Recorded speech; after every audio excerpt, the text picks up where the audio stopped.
संख्या 41 से पाठ।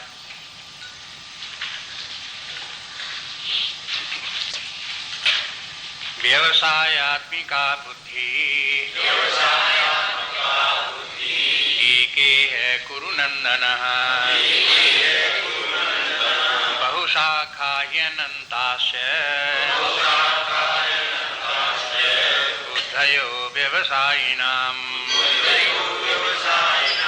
यामिमां पुष्पतां वाचम्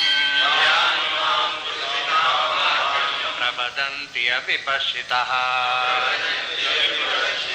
वेदवादरता पार्थ नान्यदस्तीति वादिनः कामात्मानः स्वर्गपरा जन्म कर्म फलप्रदाम् क्रिया विशेष बहुलाम् भोगैश्वर्य गतिं प्रति भोगैश्वर्य प्रसक्तानां तया प्रतचेतसां व्यवसायात्मिका बुद्धि समाधौ न विधीयते त्रैगुण्य विषया वेदा त्रैगुण्यो भवार्जुन निर्द्वन्द्वो हि नित्यशस्तस्थो निर्योगक्षेम आत्मवान् यावानर्थोदपानि सर्वतः संप्लुतोदके तावान् सर्वेषु वेदेषु ब्राह्मणस्य विजानतः यावानर्थोदपाने सर्वतः संप्लुतोदके तावान् सर्वेषु वेदेषु ब्राह्मणस्य विजानतः।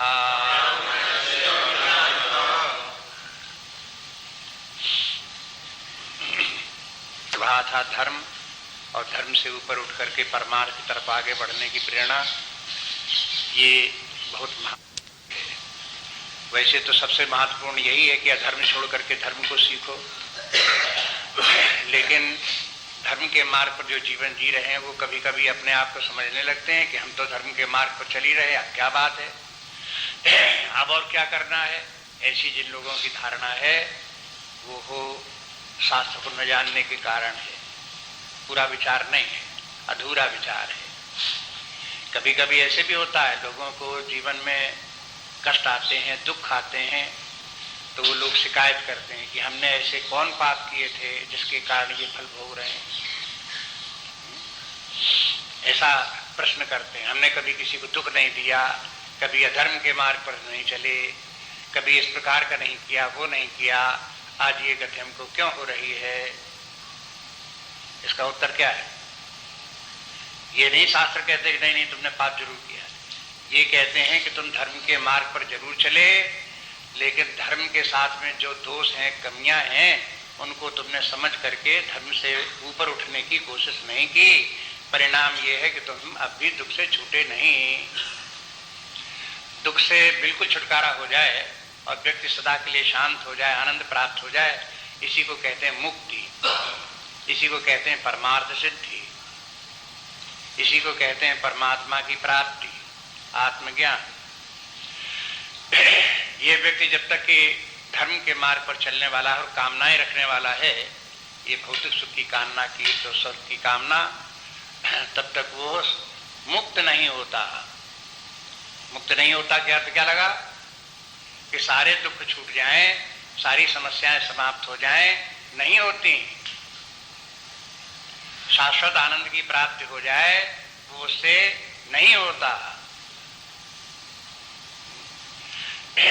बस इस बात को लेकर के फिर आगे जो कई बातें बताई कि धर्म में किस प्रकार की कमियां हैं, ये सीमाएं हैं, कमियां न कहो सीमाएं कहो, जो आप व्यक्ति को और आगे नहीं बढ़ने देती और जो व्यक्ति को परमात्मा की मुक्ति की प्राप्त करके जो परम गति प्राप्त होनी चाहिए वो धर्म के द्वारा नहीं होती।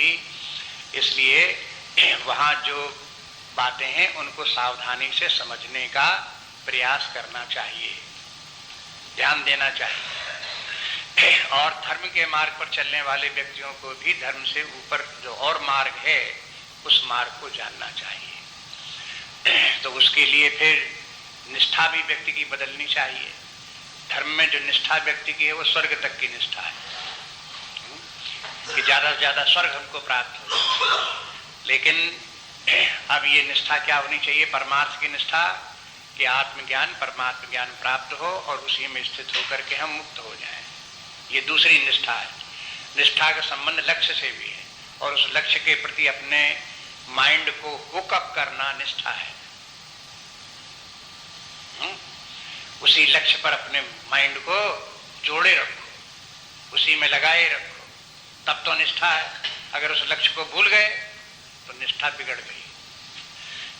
कभी कभी लोगों को कोई निष्ठा नहीं होती, न धर्म में निष्ठा, स्वर्ग में निष्ठा और न परमार्थ में निष्ठा।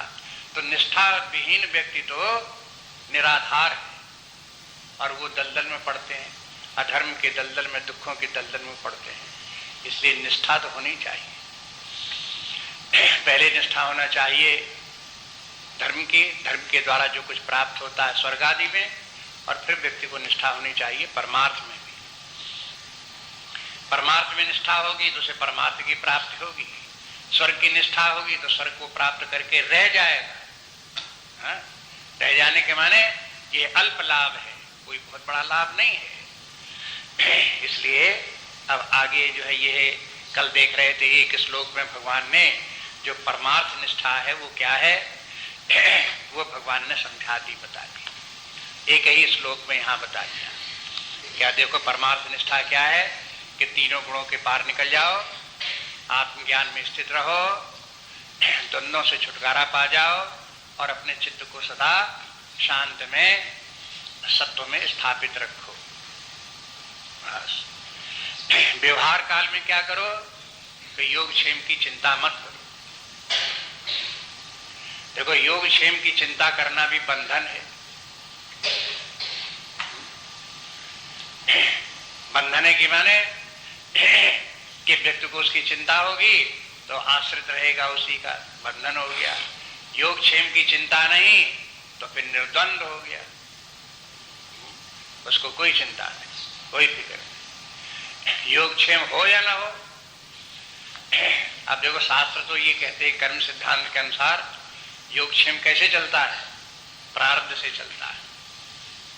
ये जो व्यक्ति का प्रारब्ध है उस प्रारब्ध ने ही शरीर प्राप्त कराया, उस प्रारब्ध ने ही इस प्रकार की मन बुद्धि दी जिससे कि शरीर में रह करके व्यक्ति व्यवहार करे। ये शरीर आया कहां से? प्रारब्ध से। और ये मन बुद्धि इत्यादि की उत्पत्ति कहां से हुई? प्रारब्ध से। तो जब प्रारब्ध से मन बुद्धि बन गए, जब प्रारब्ध से शरीर बन गए, तो प्रारब्ध से शरीर क्यों नहीं चलेगा? और उतना ही चलेगा जितना प्रारब्ध होगा, उतना चलेगा भी, ज्यादा नहीं चलेगा। बस इसलिए शरीर को प्रारब्ध से चलने दो।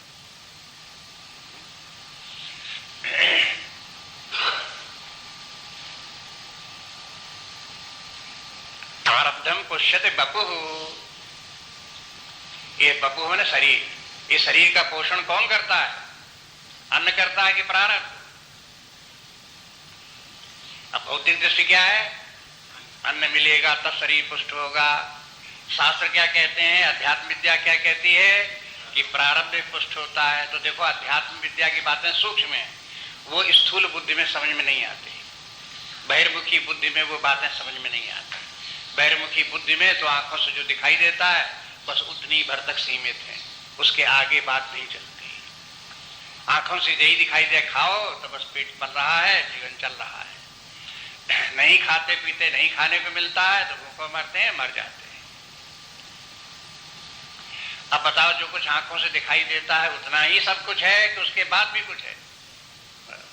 अब ये बात देखने की बात है। अगर बुद्धि होगी तब आगे की बात सूझेगी। अगर बुद्धि दुर्बल हुई तो दुर्बल बुद्धि का यही लक्षण है कि वो बेचारी आंखों पर ही डिपेंड करती है। जितना आंखें दिखा देंगी, आंख के माने पांचों ज्ञानेंद्रियां, वो जितना दिखा देगी बता देगी, बेचारे उसी पर डिपेंड रहेंगे।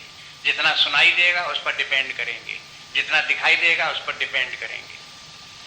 लेकिन जो बुद्धिमान व्यक्ति हैं वो इंद्रियों से प्राप्त होने वाले ज्ञान को ग्रहण करते हैं, लेकिन उसके ऊपर पूरा डिपेंड नहीं करते। व्यवहार काल में भी आप देखो, बहुत बातें आपको सुनने को मिलती हैं, वो सब बातें जो है वो सत्य नहीं होती।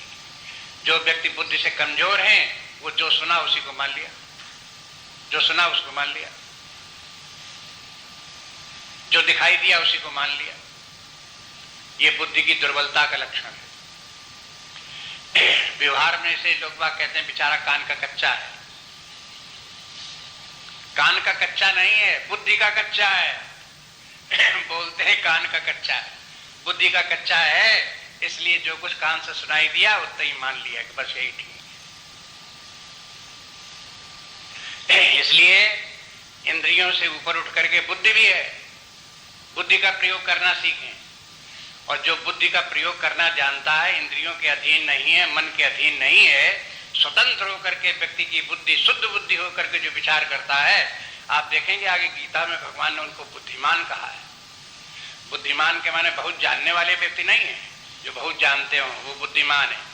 बुद्धिमान हुए हैं जिनकी की बुद्धि स्वतंत्र होकर के विचार कर सकती है, मन के कहने में नहीं आती, इंद्रियों के कहने में नहीं आती। इसलिए शास्त्र कहते हैं बुद्धिमान बनो। और ये जो प्रसंग चल रहा है इसलिए आपको बताया, इसका नाम क्या है? बुद्धि योगम ददामिते। अब हम तुमको बुद्धि योग बताते हैं। बुद्धि योग बताने के माने शुद्ध बुद्धि कैसी होती है, आगे चल करके जब इसका उपसंहार करेंगे, माने इस प्रवचन का और अर्जुन का प्रश्न आएगा स्थित प्रज्ञ के संबंध में, उसके पहले भगवान इसी की प्रशंसा करेंगे।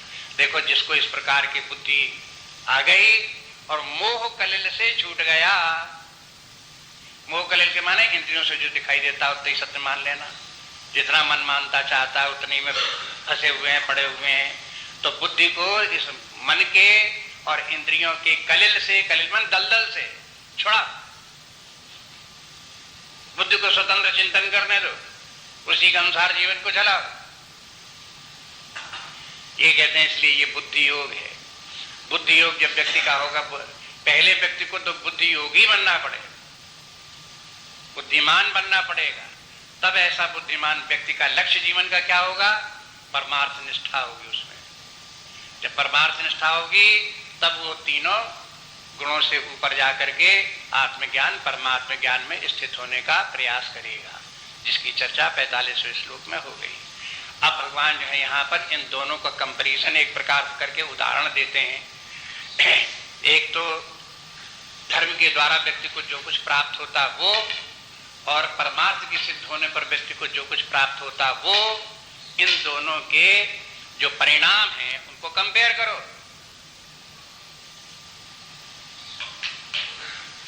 तो कहते हैं कि क्या कंपेयर करें?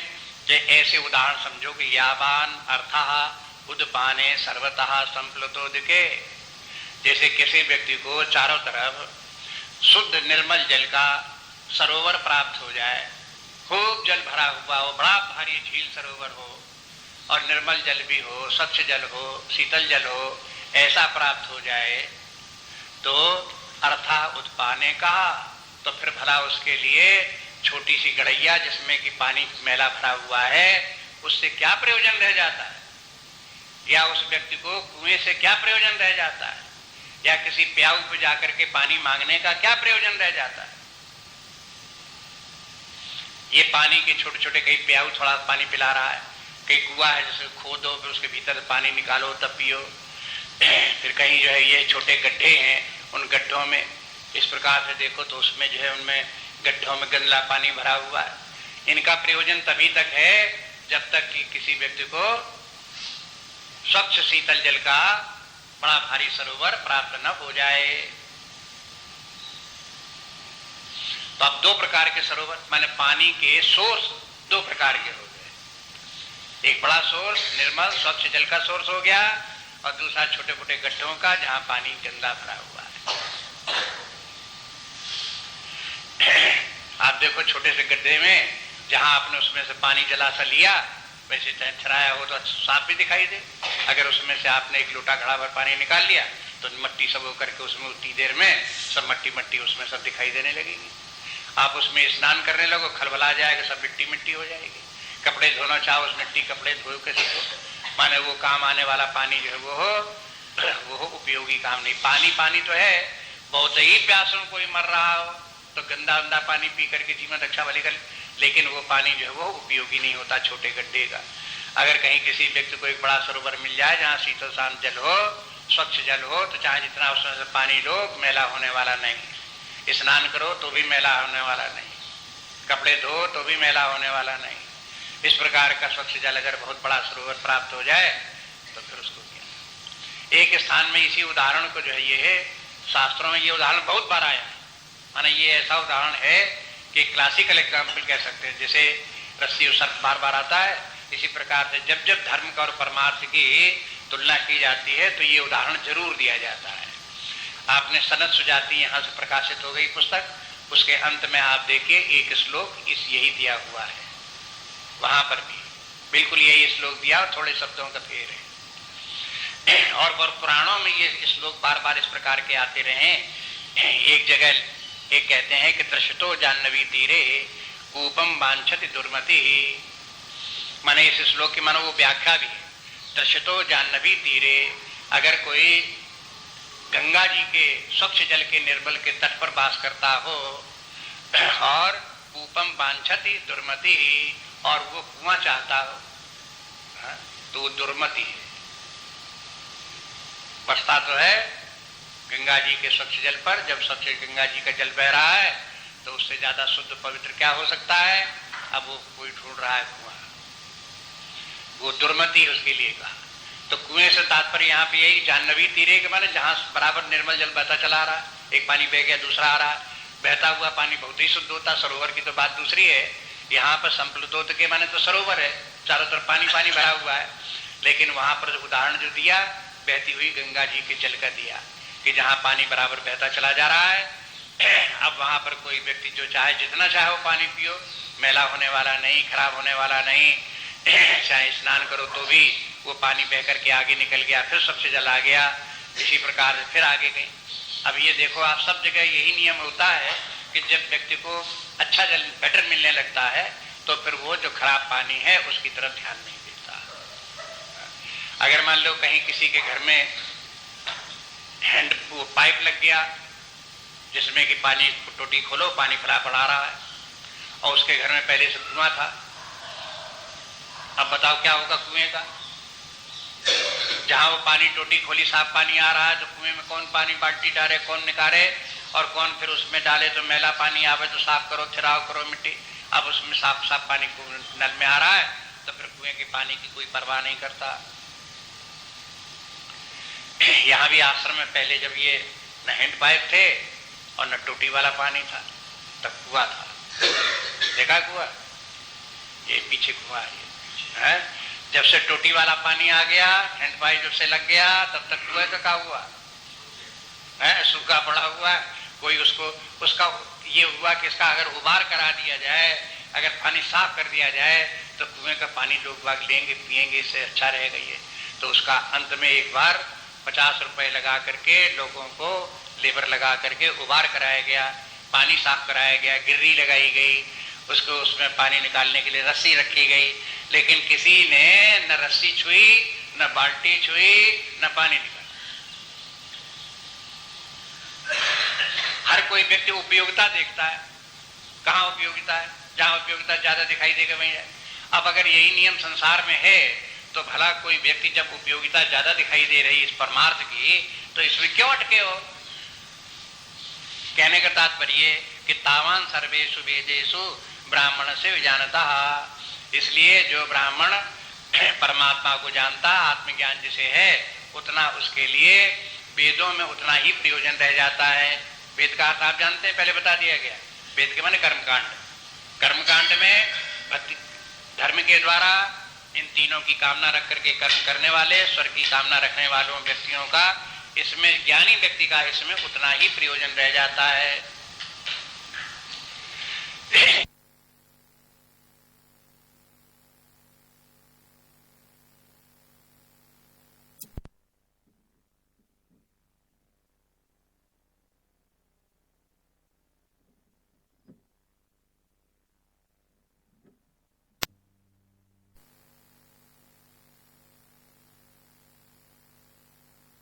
आप जानते हैं, पहले बता दिया गया।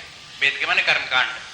कर्मकांड में भक्ति धर्म के द्वारा इन तीनों की कामना रख करके कर्म करने वाले, स्वर्ग की कामना रखने वालों व्यक्तियों का, इसमें ज्ञानी व्यक्ति का इसमें उतना ही प्रयोजन रह जाता है।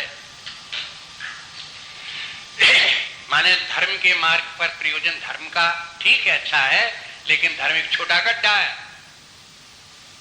थोड़ा पानी मिलने वाला है।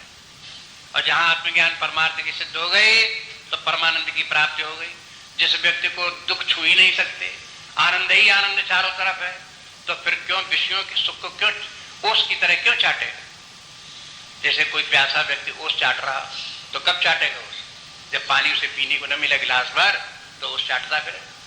लेकिन जिस व्यक्ति को गिलास भर पानी मिल जाए पीने के स्वच्छ शीतल जल, वो ओस क्यों चाटेगा?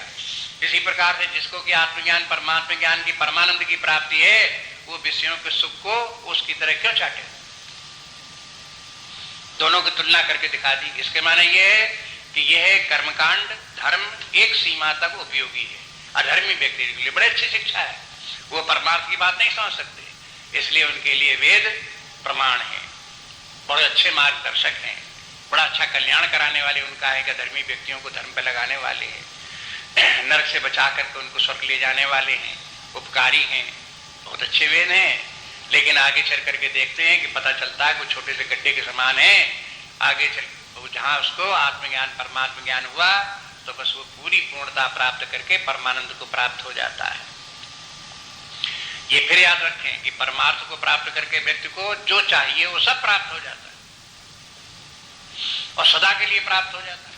एक आनंद प्राप्त हो गया और वो आनंद भी सदा के लिए प्राप्त हो गया। शांति प्राप्त हो गई, वो भी सदा के लिए प्राप्त हो गई। विश्राम मिल गया, वो सदा के लिए प्राप्त हो गया। जो लोग थोड़ा भी इस परमार्थ की तरफ ध्यान देते हैं, अभ्यास करते हैं, उनको इस बात का अनुभव होने लगता है। तुलसीदास जी जैसे रामचरितमानस के अंत में लिखते हैं, जाकी कृपा लवलेशते मतिमंद तुलसीदास हु, पायो परम विश्राम राम समान प्रभु नाही कहूं। जिसकी लवलेश कृपा माने जरा सी कृपा जिसकी हो गई तो तुलसीदास जी जैसा मतिमंद भी, तुलसीदास जी अपने आप नहीं समझा तो बड़े समझदार थे, अरे बड़े मूर्ख रहे हम और हमारे सारी वो मूर्खता खत्म हो गई, विश्राम हमको भी प्राप्त हो गया। तो वो अपने आप को मूर्ख इसलिए कहते हैं दूसरे लोग ये न समझे हमारी बुद्धि तो मूढ़ है, हम मूर्ख हैं, हमारा भला उद्धार कहाँ होने वाला है। तो उनके लिए प्रेरणादायक है कि चाहे जितने हम मूर्ख हों, चाहे जितने हम नासमझ हों, ये तुलसीदास जी ऐसा व्यक्ति जो है वो हो, पायो परम विश्राम से हो सकता है, भगवान कृपा से हो सकती है, तो हमें क्यों नहीं हो सकती?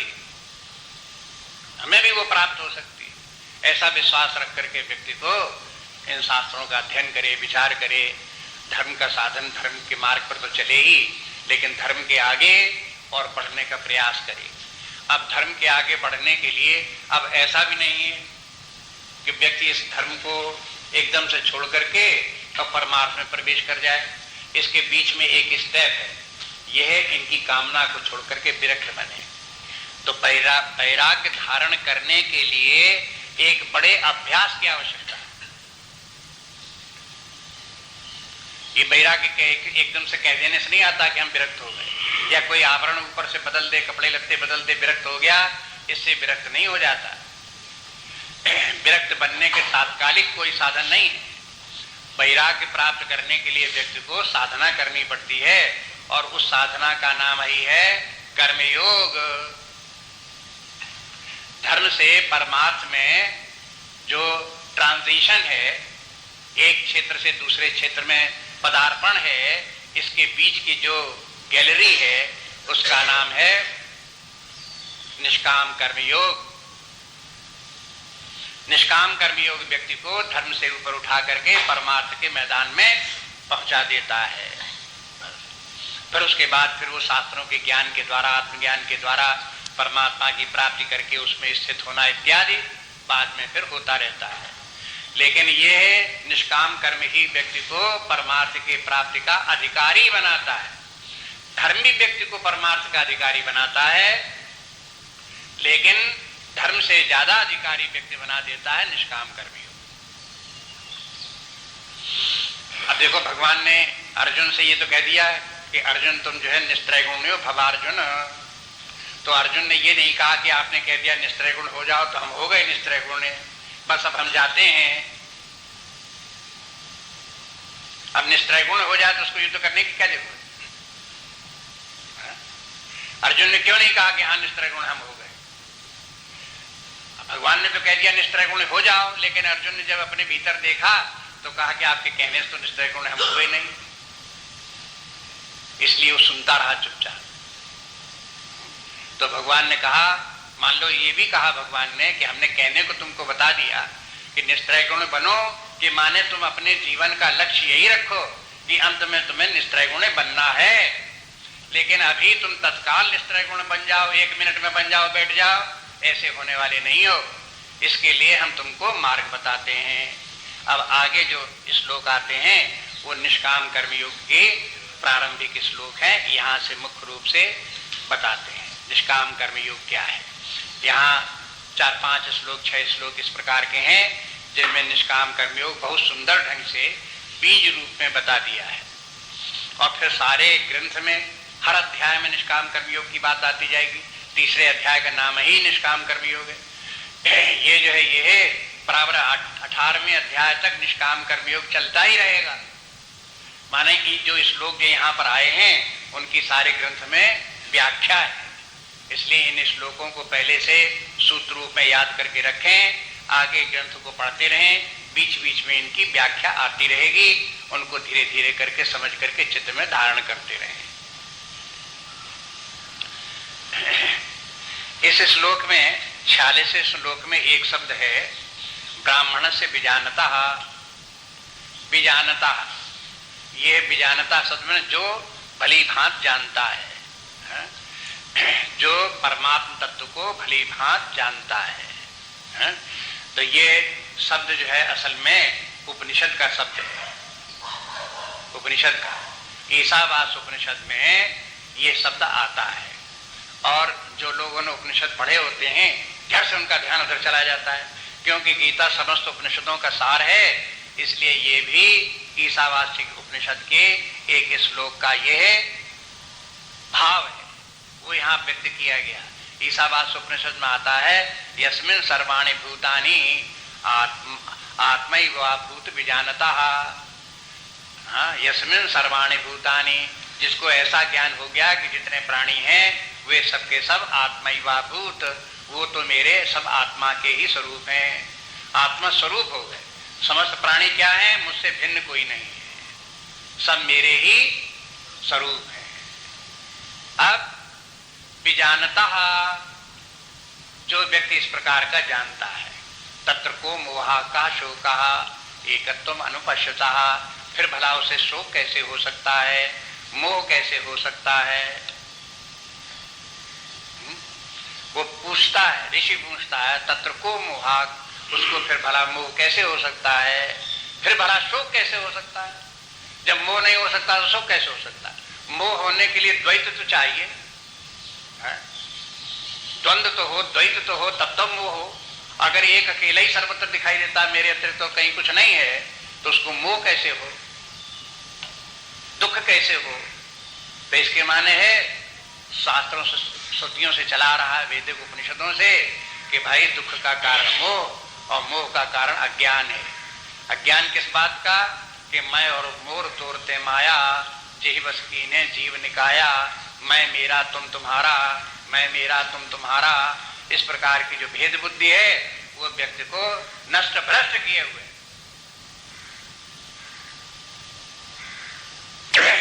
इससे छुटकारा पाने का उपाय है परमार्थ। परमार्थ का ज्ञान हो तब उसके जो है बुद्धि में अद्वैत आवे, सब आत्मा भूत बीजानता करके हो। दूसरे एक शब्द इसमें ये ब्राह्मण से है, ब्राह्मण से बीजानता, जो ब्राह्मण इस बात को जानता है।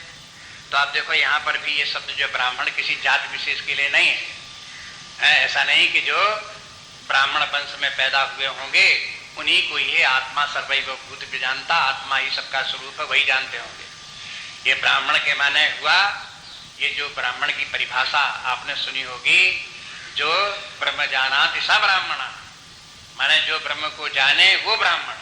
इसलिए यहाँ जब ब्राह्मण शब्द का प्रयोग करके ही भगवान ने श्लोक में थोड़े में बात देनी थी, ब्राह्मण से बीजानता। इसके माने जिसको कि परमात्मा का ज्ञान है वो ब्राह्मण है, और बीजानता के माने जो ब्रह्म तत्व को जानता है वो इस रूप में स्थित है। उसी व्यक्ति को जो है फिर सब उसकी पूर्णता उसे प्राप्त हो जाती है, कोई कहीं कमी उसको रह नहीं जाती है, और फिर वो धर्म से उसका कोई प्रयोजन नहीं रह जाता है। इसलिए ये परमार्थ की स्थिति का वर्णन इतने में हो गया, ब्राह्मण से बीजानता। कभी कभी इस प्रकार से कहते हैं कि सभी लोग जो है वो जितने जन्म लेते हैं सब जन्मना जायते शूद्रा, जितने जन्म लेते हैं सब शूद्र होते हैं। संस्कारात् भवेत् द्विजः, जब उनका संस्कार होता है तब द्विज होते हैं। संस्कार होने माने कल्चर, माने जन्म से हुए तो पशु की तरह पैदा हो गए,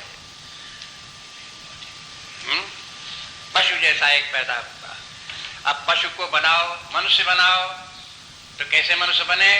जब उसको ट्रेनिंग दो, उस शिक्षा दो, कैसे रहा जाता है, कैसे बोला जाता है, कैसे चला फिरा जाता है। जब उसके संस्कार इस प्रकार से हो और ढंग से वो जीवन जीने के तरीके, कल्चर हो गया जिसका, कल्चर माने सुधार हो गया जिसका, प्योरिफाइड हो गया, ऐसा व्यक्ति जो वो हो, अब द्विज हुआ। और फिर वेद पाठी भवेद विप्रः, और फिर जब वेद पढ़ने लगे, शास्त्रों का अध्ययन करने लगे, अध्यात्म विद्या को सीखने लगे, तो अब कहते हैं भवेद विप्रः, शूद्र से बड़ा द्विज और द्विज से बड़ा विप्र। अब विप्रों द्विजों में से ही कोई विप्र बनेगा। जिसका संस्कार ही नहीं हुआ उसका क्या हो? प्राचीन काल में ये परंपरा थी कि पहले तुम द्विज बन करके आओ, द्विज बने जनेऊधारी बन करके आओ, कल्चर्ड होकर के आओ, फिर तब उसके बाद आओ, तब तुम्हारा एडमिशन होगा विद्यालय में, तब तुमको शास्त्रों की पढ़ाई जाएगी।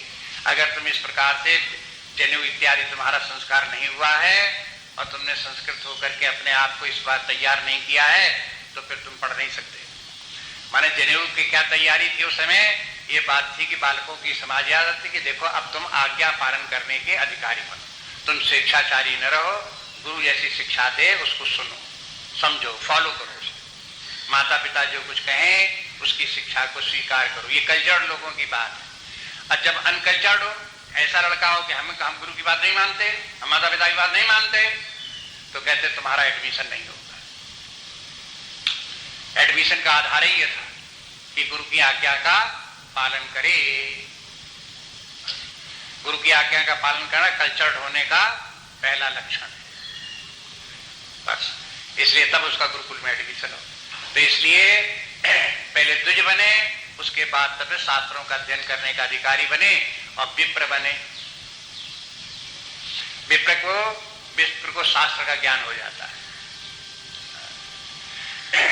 अब जहां कहीं तुलसीदास जी ने विप्र शब्द का प्रयोग किया है तो ऐसे विप्र का प्रयोग किया है जो संस्कृत है, कल्चर्ड है और शास्त्र का ज्ञाता है। बस इतनी परिभाषा ध्यान में रख करके कहा, पूजिए विप्र जो वेद विहीना। अब ऐसे करके जहां शब्दों को प्रयोग, तो पहले विप्र बोले कि विप्र है, माने विप्रों को तो वेद का ज्ञान होगा ही होगा। अगर आप समझते हो कि वेद विहीन है तो काहे का विप्र है? आप उस विप्र की जो वेद विहीन है वो कहने मात्र के लिए विप्र है और वो विप्र पूजनीय नहीं है। लेकिन विप्र अगर है तो शास्त्र का ज्ञान उसे अवश्य होगा और वो पूजनीय भी है, क्योंकि शास्त्रों का ज्ञान विप्रों से होगा। जैसे शास्त्र का ज्ञान उसी को ज्ञान होगा। इसलिए पहले तो हुआ शूद्र, फिर हुआ द्विज, फिर हुआ विप्र और फिर तीसरा हुआ ब्राह्मण। शास्त्र के आदेश के अनुसार जो व्यक्ति जीवन जीने लगा और शास्त्र उसे जहां ले जाता चला गया तो अंत में आत्मज्ञान तक शास्त्र से पहुंचा देंगे। और जहां आत्मज्ञान परमात्म ज्ञान हो गया तो जो पहले विप्र था केवल शब्द ज्ञान था, उसे शास्त्र का ज्ञान मौखिक था, अब उसे अनुभवजन्य ज्ञान हो गया तो अब वो हो गया ब्राह्मण। इसलिए हर व्यक्ति को अपनी अपनी स्थिति देखनी चाहिए, हम कहाँ हैं, क्या स्थिति है। अपने जन्मन के चक्कर में न पड़ा रहे, इस बात को देखे कि हम शूद्र हैं या हम द्विज हैं या हम विप्र हैं, अगर हम किस स्तर पर हैं उसके आगे बढ़ने की कोशिश करें। अगर द्विज है तो शास्त्रों का अध्ययन करे, उसमें रुचि रखे, उनको याद करे, उनके अर्थ को देखे, बुद्धि में धारण करे। अगर उसको शास्त्र में रुचि नहीं है तो बस विप्र होकर के रह गया, उसके आगे बात नहीं। जो शास्त्र का लाभ ज्ञान के जो व्यक्ति को लाभ होने वाला उसको नहीं होगा, जो परमार्थ की प्राप्त होने वाला जो लाभ होने वाला है फिर उस व्यक्ति को नहीं होगा, रह जाएगा टक्कर के वहीं। इसलिए जो जहां अटका हुआ है उसके आगे को देखे कि अब आगे हमको क्या करना है। ये भी ब्राह्मण के शब्द के साथ में इतनी बातें ध्यान में रखनी चाहिए। अब देखिए 47वां श्लोक पाठ। कर्मण्येवाधिकारस्ते मा फलेषु कदाचन मा कर्मफल हेतुर्भू मा ते संगोस्तु कर्मणि कर्मण्येवाधिकारस्ते मा फलेषु कदाचन मा कर्मफल हेतुर्भू मा ते संगोस्तु कर्मणि। ये तो सब लोग जानते हैं कि कर्मयोग का ये श्लोक जो है बहुत प्रसिद्ध श्लोक है, और ये श्लोक है भी एक हिसाब से कर्मयोग का पूरा निरूपण करने वाला, लेकिन सूत्र रूप में करने वाला है। इसलिए सूत्र रूप के कारण से ये तो श्लोक तो प्रसिद्ध है, लेकिन इसके अर्थ को नहीं समझते लोग। श्लोक तो खूब जानते हैं, लेकिन जब उसके अर्थ को देखने लगते हैं तो बुद्धि चकराने लगती है, कुछ का कुछ अर्थ लगाने लगते हैं। इसलिए इसके देखो, इसमें तात्पर्य को समझने का इसमें 4 पद हैं और 4 बातें ही कही गई हैं। पहली बात कर्मण्येवाधिकारस्ते, एक बात। दूसरी बात कि माँ फलेषु कदाचन, ये दूसरी बात। तीसरी बात ये कि माँ कर्म फल हेतुर्भू, ये तीसरी बात। चौथी बात माँ ते संगोस्तु कर्मणि, ये चौथी बात। इसके माने ये 4 सूत्र हैं। इस निष्काम कर्मयोग के जो सबसे बड़े पंडित हैं, ज्ञानी हैं, वो हो तिलक महाराज हैं। उन्होंने कर्मयोग शास्त्र करके गीता की व्याख्या लिखी। वो इस श्लोक की जब व्याख्या लिखते हैं तो ये कहते हैं कि ये है निष्काम कर्मयोग की चतुसूत्री है। चतुसूत्री प्रसिद्ध है, काहे की वो चतुसूत्री जो ब्रह्म सूत्र है, उसके पहले जो 4 सूत्र हैं वो चतुसूत्री कहलाते हैं। ब्रह्म सूत्र के पहले 4 सूत्र, उन 4 सूत्रों में समस्त वेदांत का निरूपण है, और फिर ब्रह्म सूत्र के बाकी सूत्र हैं, उन्हीं 4 का फिर विस्तार है, व्याख्या उनकी है। तो 4 सूत्रों में सारी बात जैसे ब्रह्मज्ञान की कह दी गई, इसी प्रकार से यहाँ 4 सूत्रों में निष्काम कर्मयोग की सारी बात कह दी गई।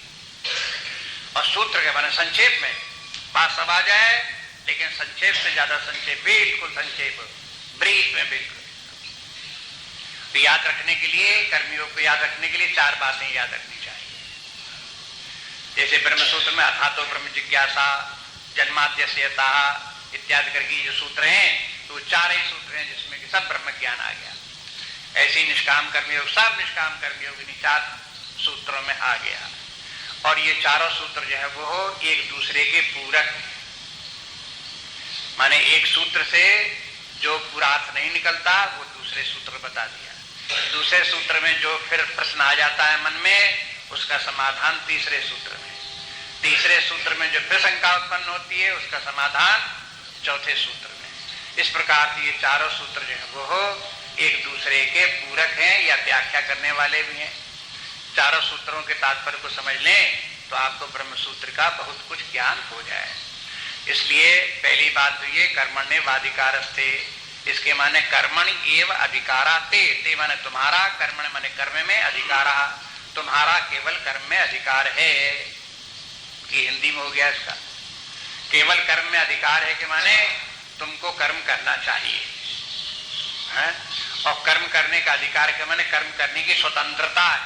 अधिकार तब व्यक्ति को होता है जब स्वतंत्रता हो। अगर कोई स्वतंत्रता करने की नहीं तो अधिकार काहे बात का। इसलिए कर्म करने का तुम्हारा अधिकार है, मैंने कर्म करने की तुम्हें स्वतंत्रता है। स्वतंत्रता मैंने मनुष्य शरीर प्राप्त हुआ है तो ऐसा कर्म बंधन नहीं है जैसे कि पशुओं का होता है। पशुओं में जैसे गाय है, वो गाय शिकार करके जानवरों को, पक्षियों को नहीं खा सकती, केवल घास खाएगी। ये उसकी जो है कर्म का बंधन है। सिंह जो है वो हो वन में चाहे इतनी घास जमी रहे लेकिन घास खा करके पेट नहीं भर सकता, उसे तो जानवर मार करके उनका मांस ही खाना पड़ेगा। ये उसके कर्म का बंधन है। कर्म स्वातंत्र उनको नहीं है। मनुष्य को कर्म स्वातंत्र है। मनुष्य को कर्म स्वातंत्र के बाद उसके सामने चॉइस है, कर्तुम अकर्तुम अन्यथा कर्तुम शक्य। मनुष्य काम ये कार्य करे अथवा दूसरा कार्य करे, करे अथवा ना करे। इस प्रकार की जो कर्म के प्रति स्वतंत्रता है मनुष्य को है। जो लोग ये कहते हैं कि हम तो बिल्कुल प्रारब्ध के अधीन हैं, हाँ, ये जैसा परमात्मा कहते हैं वैसा करते हैं, ऐसा नहीं। परमात्मा ने मनुष्य को बनाया हो, कुछ भी हो, लेकिन मनुष्य को कर्म की स्वतंत्रता भी दी गई। प्रारब्ध भी उसके साथ में है, उसका भी बंधन है, लेकिन व्यक्ति को कर्म स्वातंत्र भी है।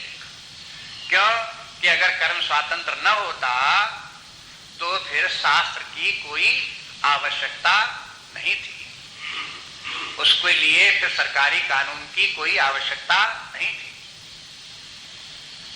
अगर कहीं कोई व्यक्ति जो है वो हो, एक व्यक्ति दूसरे व्यक्ति को मार डाले, वो पकड़ जाए, उसके ऊपर मुकदमा चले, जज के सामने कहते कि भाई ये तो हमारा स्वभाव है मनुष्य जाति का कि दूसरे व्यक्ति को मार डालता है, आपने मार डाला, इसमें तुम्हारा कानून क्या करेगा? तो क्या जज उसकी बात को मान लेगा? वो कहेगा ना, तुमको कर्म स्वातंत्र है, तुम किसी व्यक्ति को जान से मारो अथवा न मारो। इसलिए कानून ये बना कि तुम किसी दूसरे व्यक्ति की हत्या नहीं कर सकते। अगर दूसरे व्यक्ति ने अपराध भी किया हो तो उसके खिलाफ मुकदमा दायर करो, उसको सजा मिले, लेकिन आप दूसरे व्यक्ति की हत्या नहीं कर सकते। अगर वो कहे कि मुझे इस बात की स्वतंत्रता ही नहीं, तो कहा ये तो पशुओं की बात है। पशुओं को कर्म स्वातंत्र नहीं है, इसलिए उनके लिए कानून भी नहीं है और उनके लिए दंड विधान भी नहीं है। कभी कभी आप देखते हो कि जैसे मान लो गाय किसी दूसरे का खेत चर गई, तो गाय ने गलती की और गाय को दंड मिलना चाहिए और उसको मवेशी खाना भेजना चाहिए, लेकिन जो गाय को दंड मिलता है वो गाय को नहीं मिलता, वो दंड मिलता है गाय वाले को कि तुमने गाय क्यों छोड़ दी और दूसरे का खेत क्यों चर गई, अब इसमें तुम मवेशी खाना छुड़ाओ, इतना जुर्माना भरो। समझिया? हाँ, गाय को कर्म स्वातंत्र नहीं है, वो चाहे ये खेत हो चाहे वो खेत, उसको कुछ मतलब नहीं, वो अपने चरे चलेगा। इसलिए पशुओं को कर्म स्वातंत्र नहीं है, मनुष्य को कर्म स्वातंत्र है, लेकिन एक सीमा है, बहुत कर्म स्वातंत्र नहीं है। और फिर आप धीरे धीरे कर्म स्वातंत्र के संबंध में सुनते रहेंगे। जो तमोगुणी व्यक्ति हैं उनको अपना कर्म स्वातंत्र कम लगता है, जो रजोगुणी हैं उनको अपना कर्म स्वातंत्र कुछ अधिक लगता है, जो सत्वगुणी है वो व्यक्ति जानते हैं कि हमको कर्म स्वातंत्र बहुत है। ये भी अंतर है।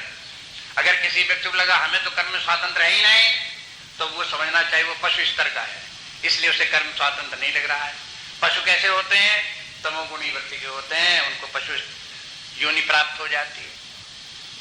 लेकिन जिनको कर्म स्वातंत्र लगता हो कि हम कर्म कर सकते हैं और कर्म में चॉइस है, ये करें अथवा वो करें, ऐसे करें अथवा वैसे करें, इस प्रकार की चॉइस हमारे सामने है, ऐसे लोग व्यक्ति जो है वो हो, फिर रजोगुण भी उनमें है, सत्वगुण भी उनमें है।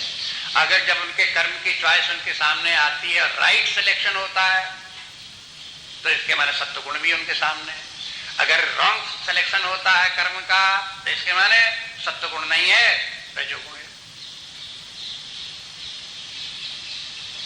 वो सब खेल गुणों का है।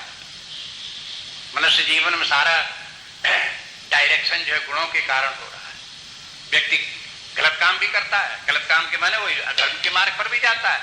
अधर्म के मार्ग पर क्यों गया?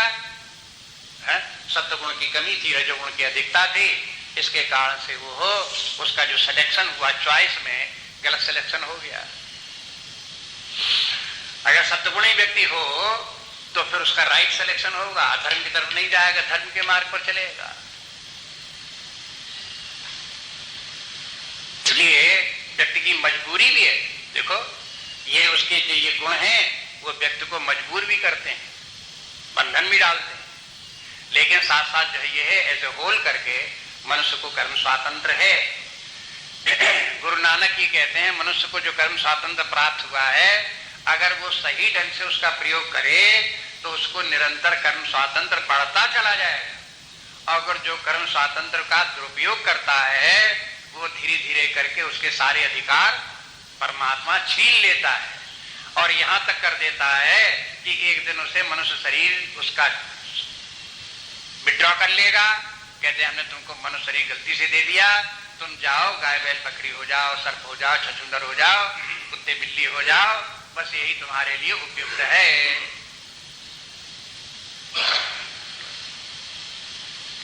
इसलिए जो कर्म स्वातंत्र व्यक्ति को प्राप्त है उसको सावधानी से प्रयोग में लाना चाहिए, सही रास्ते में उसको प्रयोग में लाना चाहिए।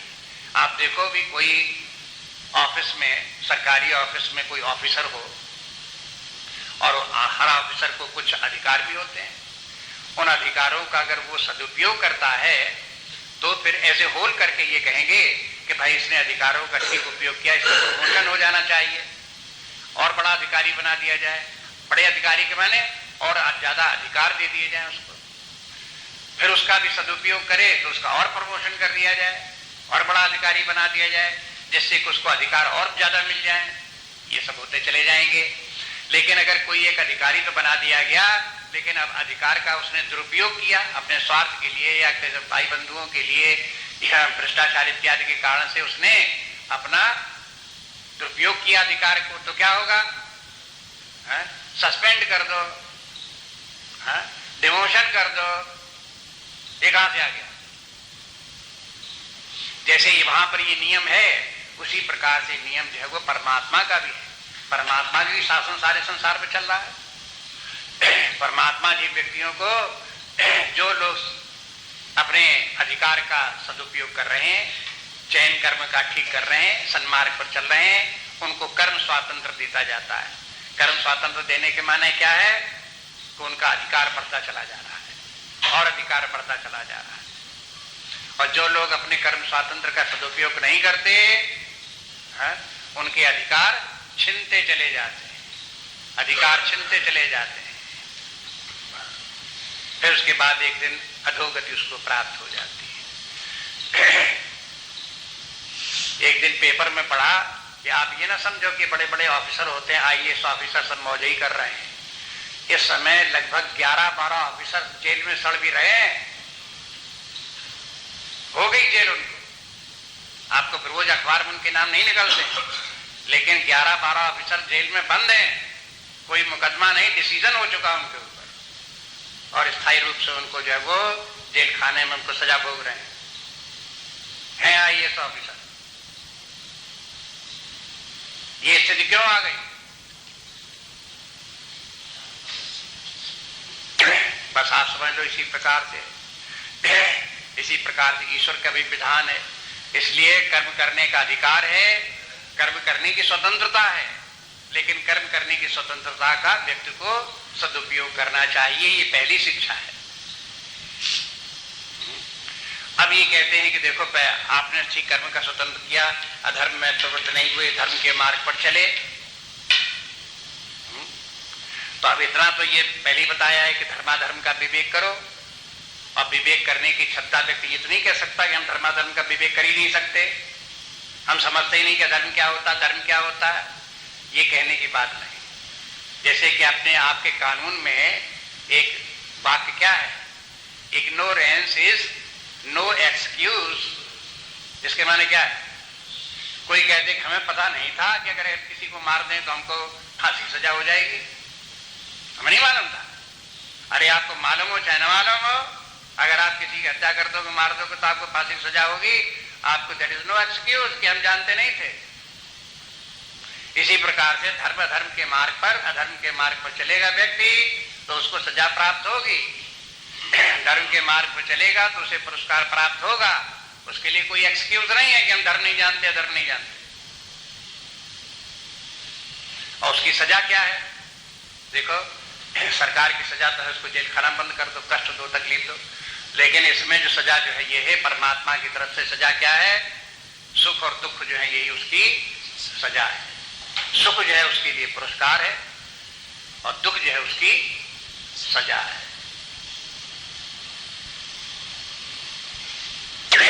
कोई किसी को सजा दे न दे, वो व्यक्ति अपने आप ही अपने दुष्कर्मों की सजा पाएगा। कोई किसी व्यक्ति की प्रशंसा करे न करे, आदर दे न दे, अगर धर्म के मार्ग पर चलेगा तो धर्म उसको जो है पुरस्कार।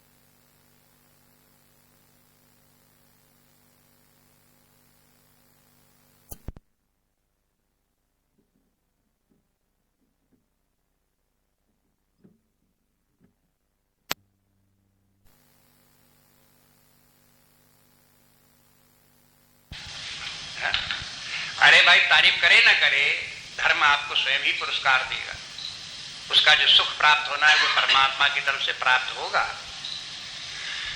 लेकिन बात ये है, दूसरी पंक्ति में ये कहते हैं कि मां फलेषु कदाचन, मां फलेषु कदाचन अधिकारा, और जोड़ दो, आपके कर्म के फल में अधिकार नहीं है। अब ये वाक्य जो है ये अटपटा है। बस पहली बात तो उसने, पहला जो सूत्र था वो इतना ज्यादा कठिन नहीं है, लेकिन दूसरा सूत्र ये कि देखो, जैसे जिसका वृक्ष होता है, वृक्ष के फल भी उसी के होते हैं। अगर कोई व्यक्ति अपना पेड़ लगावे, आम का पेड़ लगावे, पूछेंगे किसका आम का पेड़? ये मेरा आम का पेड़। तो उसके फल किसको मिलने चाहिए? जिसका पेड़ जिसका है उसी को फल भी उसी को है। क्योंकि पेड़ और पेड़ का फल, फल इसलिए पेड़ ही इसलिए लगाया गया कि उसके फल के अधिकारी हम हैं। इसी प्रकार जो व्यक्ति जो कर्म करेगा उस कर्म का फल का अधिकारी कौन है? उसी को मिलेगा। लेकिन ये कहते हैं कि कर्म के फल में तुम्हारा अधिकार नहीं है। नहीं है कि माने ये नहीं है कि तुम कर्म के फल को स्वीकार मत करो, या कर्म के फल की आशा मत रखो, या कर्म के फल का त्याग कर दो, ये तात्पर्य नहीं है। यहां पर यह है कि कर्म के फल में तुम्हारा अधिकार नहीं है, इतना ही तात्पर्य है कि कर्म के फल के ऊपर, कर्म के फल में जो है यह अधिकार न होने का कारण आगे बता दिया। मां कर्म फल हेतुर्भू, तुम कर्म के फल के हेतु मत बनो। अगर तुम कर्म के फल के लिए आग्रह करते रहे, कर्म के फल के ऊपर निर्भर होते रहे, तो वे कर्म के फल तुमको दुख देंगे।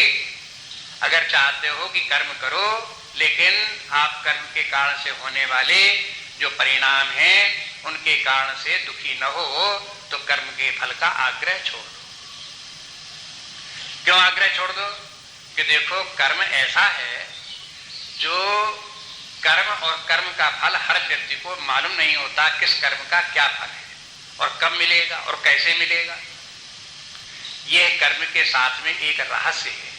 जैसे कोई व्यक्ति वृक्ष लगावे तो आम का पेड़ तो लगा सकता है और सींच भी सकता है, बड़ा भी हो जाएगा पेड़, लेकिन उसके अधिकार में यह नहीं है कि कितने आम कब लगे।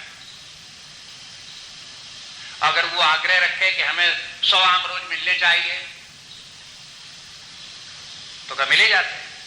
या हमें 10 आम रोज मिलने चाहिए, तो क्या मिले जाते? जब मिलने होंगे तब मिलेंगे।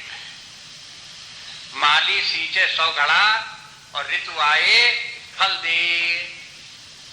आप जो है उसको 100 घड़ा सींचते रहो पेड़ को, ठीक है, लेकिन आप ये नहीं कह सकते सुबह शाम तक 100 घड़े सींचे, फल तो लाओ कम से कम 10। तो वो 10 फल तब नहीं देगा, ऋतु आए फल दे। माने जब ऋतु आएगी, समय आएगा, तब फल देगा, और जितने देना होगा देगा। को 100 दे, को 1000 दे। आप 100 चाहते हो, को 1000 मिल जाए। आपको 1000 चाहते हो, 100 ही मिले, 10 ही मिले। आम के फल कभी कभी किसी किसी साल आते हैं तो बड़ा आम बहुत फर जाता है, हजारों फल लग जाते हैं एक पेड़ में, और कभी कभी आम का फल नहीं आता तो 10 फल भी नहीं निकलते उसमें। आप क्या कर लोगे? आपके बस की बात है। माने इसी प्रकार से उदाहरण के रूप में देख लो, कर्म का भी फल इसी प्रकार से। कर्म के फल 18वें अध्याय में फिर भगवान बताएंगे कि किसी कर्म के फल निष्पन्न होने में 5 फैक्टर काम करते हैं, 5 फैक्टर काम करते हैं, तब वो कर्म कोई फल देता है।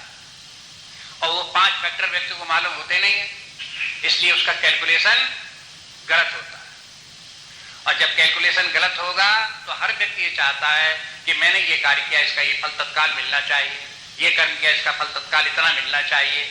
उसके सारे कैलकुलेशन होते हैं गलत, और उसके हाथ में ये होता नहीं कि इस कर्म का फल ये मिले ही मिले। इसलिए कर्म का फल तो मिलेगा और मिलना भी चाहिए। बिना प्रयोजन के कोई व्यक्ति कर्म नहीं करता। इसके माने ये नहीं कि मां फलेषु कदाचन, तो इसलिए जैसे को आप पेड़ लगा दो, लेकिन पेड़ में जो फल लगेंगे उसकी आप परवाह मत करो, फल की आशा ही मत रखो। पेड़ लगा दो तो क्या हम पेड़ क्यों लगा दें? ना हम फल खाएं, ना हमारे लड़के बच्चे फल खाएं, ना मोहल्ले वाले खाएं, कोई उसके फल की कोई कामना न रखे, पेड़ लगा दो। तो पेड़ का कोई प्रयोजन होना चाहिए। शंकराचार्य जी भाष्य लिखते हुए एक जगह कहते हैं कि बिना प्रयोजन के मंद बुद्धि के व्यक्ति भी किसी कार्य में प्रवृत्त नहीं होते। मंद बुद्धि के व्यक्ति, जो समझदार व्यक्ति, बुद्धिमान व्यक्ति हैं, वो तो कोई निष्प्रयोजन कार्य करते ही नहीं, कोई ना कोई प्रयोजन उसका जरूर होता है। तब इसलिए अगर कोई कर्म आप कर रहे हो तो बिना प्रयोजन के तो करोगे नहीं, इसलिए प्रयोजन तो सामने होगा। लेकिन उस प्रयोजन को लेकर के आप ये कर्म के फल के कैलकुलेशन करने लगो और समझने लगो कि इस समय इतने दिनों के बाद इस कर्म का ये फल मिलना चाहिए, तो ये आपकी अनधिकार चेष्टा है और उसके परिणाम स्वरूप आप दुखी होंगे, जरूर होंगे, जरूर परेशान होंगे। आप कहेंगे कि मैंने इतना इतना ये कार्य किया और इसका फल हमें आज नहीं मिला। उसका फल कभी कभी सुबह के कर्म का फल शाम को मिल जाता है, और कभी कभी कर्म का फल महीने भर बाद मिलता है, कभी कभी कर्म का फल साल भर के बाद मिलता है, कभी कभी कर्म का फल बचपन में किए हुए का बुढ़ापे में मिलता है, कभी कभी कर्म का फल इस जीवन में किया हुआ अगले दूसरे जीवन में, तीसरे जीवन में, चौथे जीवन में, और 100 जीवन प्राप्त हो जाते हैं, तब एक से एक जीवन में प्राप्त होता है। आप क्या कर लोगे कर्म फल के ऊपर? आपका बस कहां सिर हो जाएगा। सिद्धवाड़ी में इसी प्रकार ब्रह्मचारियों के बीच में कर्म के फल के ऊपर चर्चा चल रही थी, और कर्म का फल इस प्रकार से बताया कि देखो कभी कभी ऐसा होता है कि सवेरे के कर्म शाम को उसका फल दिखाई दे जाता है। एक ब्रह्मचारी कहने लगा कि देखो ये बैठे हुए हैं, इनके पेट में आज दर्द हो रहा है, सवेरे इन्होंने वो कचौड़ी ज्यादा खा ली, अब इनके पेट में दर्द हो रहा है। तो सवेरे कचौड़ी खा लोगे, शाम को पेट में अगर दर्द होने लगे तो ये तो कर्म का फल उसी दिन मिल गया, दूसरे दिन मिल गया। लेकिन सब कर्मों का फल ऐसे थोड़े मिल जाता है दूसरे दिन मिल जाए। कभी कभी कर्म का फल जो है वो आपको मिलेगा महीने भर बाद मिले। जैसे मान लो कोई सरकारी कर्मचारी महीने भर में वेतन मिलता है, एक महीने भर वेट करो, जब पहली तारीख आवे तब तनख्वाह लो। अगर तब तक आपके पैसे घट रहे हैं तो उधार पुधार भले ही मांगते फिरो, आपका वेतन थोड़े मिल जाएगा, एक महीने बाद ही मिलेगा।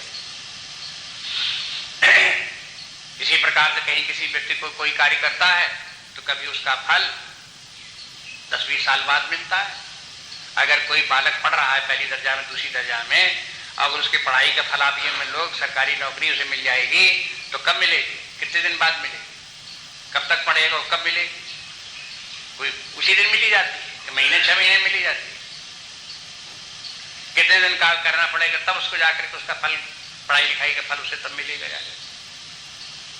उतने दिन तक प्रतीक्षा करनी पड़ेगी। इसलिए कर्म के फल की प्रति कर्म के ये निष्काम कर्मयोग ये नहीं कहता कि कर्म का फल आपको मिलेगा ही नहीं, आप कर्म करते रहो और कर्म का फल आपको कभी नहीं मिलेगा, उसकी आशा मत रखो, ये तात्पर्य नहीं है।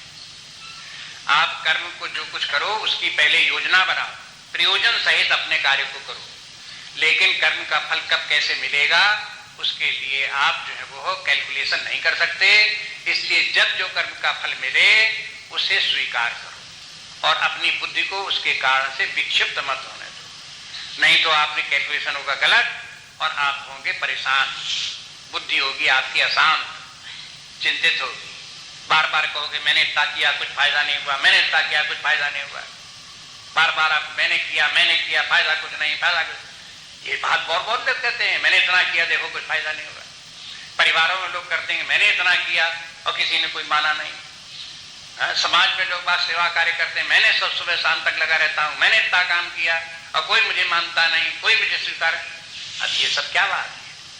उसके कर्म का फल जिस रूप में जब होना है तब होता ही है, अपरिहार्य है, कर्म का फल मिलेगा। दूसरा इसी के साथ साथ ये भी ध्यान में रखना चाहिए, अवश्य में भोक्तव्यम कर्म फल शुभाशुभम, कर्म का फल अवश्य मिलता है और जिस कर्म का मिलता जब मिलता है तब मिलता है। शुभ कर्म का फल शुभ अशुभ मिलता है, अशुभ का अशुभ मिलता है, ये जरूर ही मिलता है। जब कर्म का फल जरूर ही मिलना है तो जब जिस रूप में मिलना है तब उसको उस रूप में स्वीकार करने में ही भलाई। और ये कर्म के फल में कैलकुलेशन में कभी गलती नहीं होती।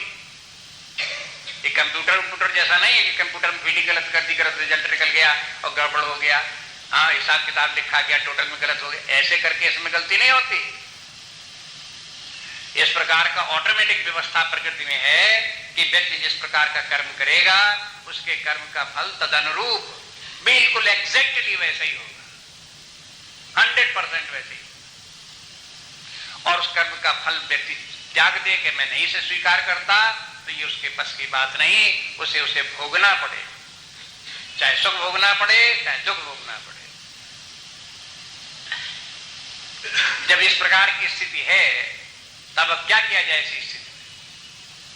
यही अच्छाई है कि अपने कार्य करते रहो और चॉइस अपने ठीक रखो, सही कार्य करते रहो, सही दिशा में कार्य चलता रहे, उसके परिणाम स्वरूप जहां जब जो फल प्राप्त होना होगा, जब प्राप्त होगा तो प्राप्त होगा, जो मिलना होगा सो मिलेगा, जो सुख दुख भोगने होंगे भोगेंगे बस। लेकिन अपनी तरफ से कार्य को ठीक ठीक से करते रहो। मां कर्म फल हेतु भू का भी अर्थ यही हुआ कि आप कर्म के फल के ऊपर डिपेंड मत हो, कर्म के फल के हेतु न हो। जो लोग कर्म के फल के हेतु होते हैं वो क्या होता है, कर्म में अगर सफलता मिल गई तो प्रसन्न हो गए, असफलता मिल गई तो दुखी हो गए। ये क्या है? ये कर्म के फल आपको नचा रहा है। आप कर्म के फल का आग्रही मत रखो, है? जो मिल गया सो मिल गया, नहीं मिल गया नहीं मिल गया, हमें उसकी परवाह नहीं है। तो आप कर्म का फल आपको कैसे नचाएगा? दुर्बल व्यक्ति ही जो है वो कर्म के फल के ऊपर आश्रित रहे, या उसके फल के ऊपर अगर हम आश्रित न हो तो सबसे अच्छा ये है कि काम ही ना करो। ऐसे भी बहुत से लोग हैं जो लोग इस रिजल्ट पर पहुंच जाते हैं, इस झंझट में क्यों पड़ो, हम काम ही नहीं करते। अब ये कर्म के फल हमको सुख तो कैसे देंगे? देखो ऐसा करते हैं, लेकिन लोग करते हैं नहीं, हम करते कुछ काम। तो भगवान कहते हैं कि देखो ये तुम्हारा डिसीजन गलत। क्या? माते संगोस्तु अकर्मणि, अकर्म में भी तुम्हारी आसक्ति या रुचि नहीं होनी चाहिए। ये तुम्हारे डिसीजन नहीं होने चाहिए कि मैं कर्म नहीं करूंगा। कुछ लोग बड़े होशियार इसी बात में बनते हैं कि हम कुछ नहीं करेंगे, पर देखें अब अगर कुछ करो तो कुछ काम गलत भी हो जाएगा, कुछ काम सही भी हो जाएगा। कोई प्रशंसा करेगा, कोई निंदा करेगा, ठीक हम कुछ करते ही नहीं। अब देखें तुम क्या करते हो, करो निंदा प्रशंसा, हमने कुछ किया ही नहीं। कहा कि किसने तोड़ा? कि मैंने क्या पता, मैंने छूटा ही नहीं, मैं जाता ही नहीं, पास ही नहीं जाता हूं, तो मैं क्या तोड़ा? देखो कितने होशियार है। ये होशियारी बहुत लोग करते हैं और ये होशियारी भगवान निंदा करते हैं कि देखो ये तुम्हारा गलत डिसीजन है। कर्म करो, कर्म नहीं करोगे तो आगे तीसरे अध्याय में आप भगवान कर्म के ऊपर बड़ा बल देते हैं कि कर्म तो व्यक्ति को करने ही चाहिए। सब प्रकार से समझाते थे तीसरे अध्याय में, जब कर्मयोग की बात आती है तो इसी की व्याख्या वहां हो जाती है। और वहां भी कहते हैं कि देखो नियतम कुरु कर्मत्वम कर्म त्यायो ही अकर्मणः, कर्म त्यायो ही अकर्मणः, न काम करने से कर्म करना श्रेष्ठ है। जिस व्यक्ति ने ये निश्चय किया कि काम करने से न करना श्रेष्ठ है, उसका डिसीजन गलत, मंद बुद्धि का व्यक्ति। जिसने ये निश्चय किया कि न कर्म करने से कर्म करना श्रेष्ठ है, वो समझदार व्यक्ति कि फिर काम करने में तमाम झंझटें, फिर तमाम परेशानियां आएंगी, उनको सबको सहन करो, क्योंकि मनुष्य शरीर प्राप्त हुआ इसी के लिए करना है, बिना कर्म के कुछ भी नहीं होगा। साधना भी कर्मजन्य है। अगर किसी व्यक्ति को साधना करनी है, कर्म करो, बिना कर्म के साधना कहां से हो। अगर सेवा नहीं करते हो, समाज सेवा कार्य नहीं करते हो, कोई कार्य नहीं करते हो, तो फिर इसके माने आपकी साधना नहीं होगी। कर्म करने में ही साधना है, चाहे आपकी निंदा हो, चाहे स्तुति हो, चाहे भलाई हो, चाहे बुराई हो। इसलिए कर्म का त्याग करना ठीक नहीं है। इसलिए शास्त्र में एक जगह इस प्रकार का वचन आता है, त्यागो न युक्तः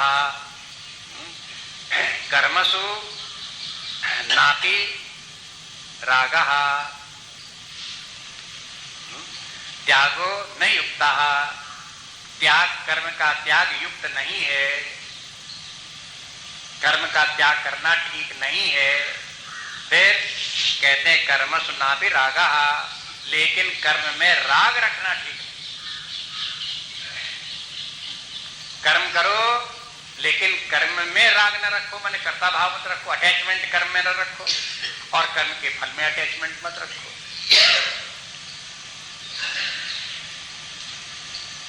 तो एक संतुलन की बात है। एकदम से कर्म त्याग कर देना ठीक भी नहीं, और कर्म में चूंकि ठीक कर्म का त्याग करना ठीक नहीं, इसलिए कर्म जरूर करेंगे, तो कर्म तो करो लेकिन कर्मासक्ति मत रखो, फलासक्ति मत रखो, ऐसे कर्म करो। तो इसके माने कर्म करने की एक विशेष प्रकार की ट्रेनिंग है। ये निष्काम कर्म उपयोग क्या है कि व्यक्ति को धर्म के मार्ग पर चलते हुए भी किस प्रकार से बैलेंस बना करके चलना है, न इधर गिरो न उधर गिरो। जो मध्यम मार्ग है, स्वर्ण मार्ग है, उस मार्ग को पकड़ो। अब आगे देखेंगे और इसके संबंध में आगे भी बातें आएंगी, तब वहां देख लेंगे।